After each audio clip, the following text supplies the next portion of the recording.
thanks for being here. And thanks to SCLA for putting this on. Thanks, David, for chairing the panel, even though greatness was thrust upon you at the last minute. So like David, I'm also sort of getting over a sore throat and sniffles, so if my voice cracks or sounds weird, that's why. It doesn't normally do that. So the paper I'm going to present today is called Compromised Epistemologies, Dissensus and the Ethical Work of Historiographic Metafiction in Tom Stoppard's Arcadia. This is a bit less than half of an article that I'm working on that will hopefully be published sometime next year. So watch all the theater journals out there for my name. The break between modernism and postmodernism was marked by, among other things, a profound skepticism about the authority of grand narratives. Post-structuralism and deconstruction opened up epistemological crises within the very notion of history, especially in the discursive dominance of official histories. Theorists like Hayden White and Jean-François Lyotard destabilized the notion that the past can be known, and it's important that that's the past, because that's a traditional assumption of history as a discipline. Instead, they argued history, and this is again an important distinction between history and the past. History can be known only through the stories historians tell about artifacts left to us by the past. Among the most important artists to raise questions about the nature of history is Tom Stoppard, whose plays since the late 1960s have dealt extensively with questions of history. And while most critics who write about Stoppard acknowledge the postmodern playfulness with which he treats his historical subjects, it seems that critics generally accept Arcadia as presenting a more real history. Partially because the 1809 scenes in Arcadia are naturalistic, many critics seem to take them at face value as real history, or a real depiction of the past. But to take anything in one of Stoppard's plays at face value is a crucial mistake. Instead, we must, I argue, reread Arcadia as participating in a culturally deconstructive or destabilizing project similar to his other plays. In fact, I think part of Stoppard's joyous humor in Arcadia goes beyond satirizing Bernard. And for those of you who aren't familiar with the play, Bernard is the sort of stodgy academic who develops a theory that in 1809 Byron killed a guy, a sort of minor, uninteresting poet named Chater in a duel. So part of Stoppard's joyous humor in Arcadia goes beyond satirizing Bernard and extends to the misreadings through which we as critics reproduce Bernard's questionable thesis. I argue that the self-reflexivity of Stoppard's historiographic metafiction pushes us toward an ethical open ground, creating spaces for individual histories rather than appealing to the kind of an anti-hegemonic historical ontology as some contemporary critics like Eric Berlatsky would prefer. Many critics, particularly Christopher Inez, have pointed out that Stoppard seems more concerned with history than any other contemporary British playwright, noting that Stoppard has only 4 major plays set entirely in the present, and that's out of like a massive canon of plays. Virtually all the rest of his plays are set wholly or partially in the past. However, Stoppard almost always uses historical subject matter to explore the problematics of historical representation, even as he simultaneously explores and critiques scientific and cultural ideas. Many of Stoppard's plays use metafictional or metadramatic techniques to explore historiographic narrativization. For instance, Inez argues that the play Shipwreck raises questions about the way history is being presented, as a drama in itself and through the framing of this drama as a classical 3-part tragedy. Stoppard's plays are historiographic metafictions, drawing attention to the story quality of history. Linda Hutchin describes the work of historiographic metafiction as exploring through literature the epistemological limitations of historical knowledge. She argues, historiographic metafiction, while teasing us with the existence of the past as real, also suggests that there is no direct access to that real, which would be unmediated by the structures of our various discourses about it. In other words, historiographic metafiction shows how historical knowledge is constructed through the stories we tell about the past based on the artifacts remaining in the present. Now, Eric Berlatsky takes issue with this destabilizing project, critiquing it for not engaging with a current critical focus on ethics. In contrast to Hutchins' historiographic metafiction, Berlatsky theorizes what he calls postmodernist historical fiction. Texts that attempt to locate the truth about the past, that utilize postmodern formal play, and that express the search for historical truth as an ethical necessity. This kind of historical fiction responds to contemporary ethical or political concerns, such as those raised by feminism, critical race theory, postcolonialism, and so on. Precisely because these narratives suggest that there is a knowable past which can be understood and engaged with in the present. For Berlatsky, the ethical role of postmodern art is not to destabilize discourses, but precisely to assert counter-discourses. He claims, the first step to fighting injustice is not merely identifying and deconstructing dominant discourses, but is rather in uncovering and affirming the existence of oppressive behavior. It is imperative to be able to say what really happened. Berlatsky's argument seems to me less a justification for believing in a recoverable ontology than a discursive need to exert the existence of that ontology. In other words, oppositional discourses like feminism, queer theory, postcolonialism, and so on require an ontological reality that they can appeal to, regardless of post-structuralist skepticism about the accessibility of any ontologically true history. In contrast, Frank Ankerschmidt asserts an ethical necessity for history to claim multiplicities rather than unified counter-discourses. He argues that by evaluating multiple narratives, historians can gain greater access to an historical truth because different narratives can be weighed against one another and their relative accuracy better determined. He explains, in history, there are no a priori criteria enabling us to establish to what extent one individual account of the past matches with the past or not. Hence, the more accounts of the past we have, and the more complex the web is of their agreements and disagreements, the closer we may come to historical truth. While asserting a unified counter-discourse might be politically advantageous, it sacrifices the complex interactions Ankerschmidt suggests allow us to evaluate historical accuracy. Berlatsky and Ankerschmidt are both concerned with establishing an ethical historiography, but their goals and methods differ.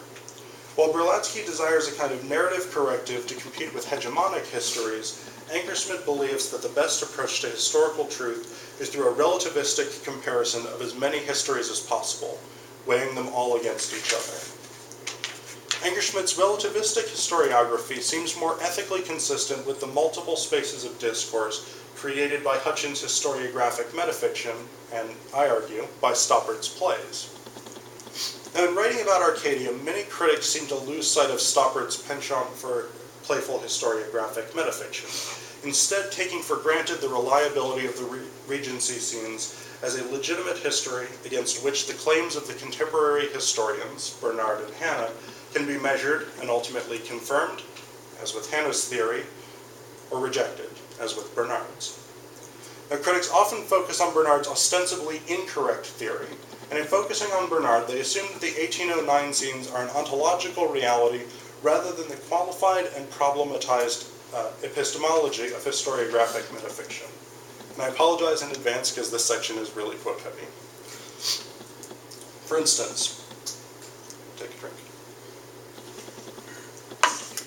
For instance, Richard Hornby notes that we know that Bernard is dead wrong because we have seen what happened to Chater ourselves in the flashback scenes. Daniel Jernigan echoes this. The audience soon sees the mistake Bernard makes while constructing his proof. He further argues, false theories are disproven, while those that correspond with the reality of the scenes from 1809 gain credibility.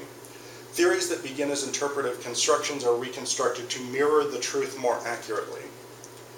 Enoch Brader claims that Bernard's 15 minutes of fame is reduced even further when his shoddy research is exposed for the nonsense that it is. And David Gaspari notes that Hannah finds proof in the Sidley Park Garden book that Byron couldn't have killed Chater. Now, the rhetoric of all these analyses suggests that the 1809 scenes can be taken as a stable referent of a real past that viewers or readers understand to disprove the historical narrative proposed by Bernard, and to gradually provide more evidence in support of Hannah's theory. However, the texture of the 1809 scenes reveals not an objective historical picture, but one crafted specifically to play off of the 1993 scenes and fulfill Stoppard's satiric purpose. This visible crafting of history, that's history with sort of scare quotes around it, scare quotes, sorry. This visible crafting of history shows Arcadia's strategic reliance on historiographic metafiction. Stoppard stages the past as a tool for critiquing historiographic epistemologies, seeking a single, true historical account. Now, Hayden White claims that historians shape historical narratives on culturally recognized plot patterns. Comparably, Stoppard frequently borrows recognizable dramatic structures. And the Regency scenes in Arcadia follow the formal structure of comedy. Gaspari explains, the surface of the 19th century story is a classical comedy.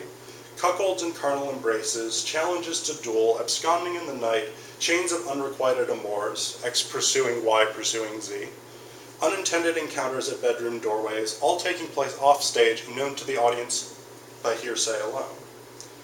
Arcadia additionally relies on comedy's generic concerns about knowledge and truth, because knowledge in comedy is always surreptitiously gained and questionably reliable at best. Take, for instance, the opening scene of Stoppard's play where Septimus learns that Mrs. Chater was discovered in carnal embrace. Septimus learns this from Thomasina, but the knowledge came to her through a confused process of eavesdropping and gossip. She explains, Mr. Noakes told Mr. Chater. Jellaby was told by the groom who overheard Mr. Noakes telling Chater. So the audience gains our knowledge from eavesdropping on Thomasina and Septimus, but she heard it from Jellaby the butler, who was told by the groom, who overheard Noakes the landscape architect telling Chater. Certainly with so many removes and repetitions, by the time the knowledge comes to the audience, its epistemological status must be in doubt. The ambiguous truth value of this rumor gestures metafictionally toward problems of historical reliability, even about recent events. Conveniently, however, Septimus confirms the rumor, which he can only do because he was carnally embracing Mrs. Chater. This sets the pattern for knowledge in Arcadia. Information is given, but its epistemological status is unclear, and then it is retroactively confirmed. In Arcadia, the present seems to create history by beckoning it into existence. Gaspari notes that Bernard and Hannah's faulty attempts to narrate act by summoning that story into being. Thus summoned, it responds first by unfolding, typically to point out comic errors and attempts to predict the past, and then by volleying back chance relics that the future may seize upon either to correct itself or equally likely to heap higher its folly. For instance, Bernard sarcastically evokes a Platonic letter which confirms everything, lost but ineradicable, and in the next Regency scene, Septimus burns an unread letter written by Byron. Although we do not learn the contents of this letter, its presence implies the lost Platonic letter envisioned by Bernard as the explanation for everything. The only relics volleyed forward are those connected with Bernard's or Hannah's investigations. Everything coming from the past into the present either is or will become significant to the historiographic narratives being developed by the two scholars. No chance relics, no random bits of paper or scraps of information survive. Now, after Bernard reads his paper, Hannah says of his methodology, "You've left out everything that doesn't fit." Surely the same could be said of Stoppard himself, who stages nothing that doesn't contribute to these characters' historical narratives. Hannah's critique is actually another example of historiographic metafiction, drawing our attention to the processes of repression and erasure through which both history and the play are narrated. The coincidence of physical relics and historiographic narratives suggests the careful concurrence of the two time periods, which have been purposefully crafted to play off of one another. Now, in this presentation, I've attempted to show that several critics have overlooked or minimized Stoppard's historiographic metafiction in Arcadia, thereby repeating Bernard's mistake of building arguments based on untrustworthy evidence. Because the Regency scenes are naturalistic, it's easy to read past the implotted structure and approach them as though they are reliable or real evidence against which we can measure the truth of Bernard's narrative.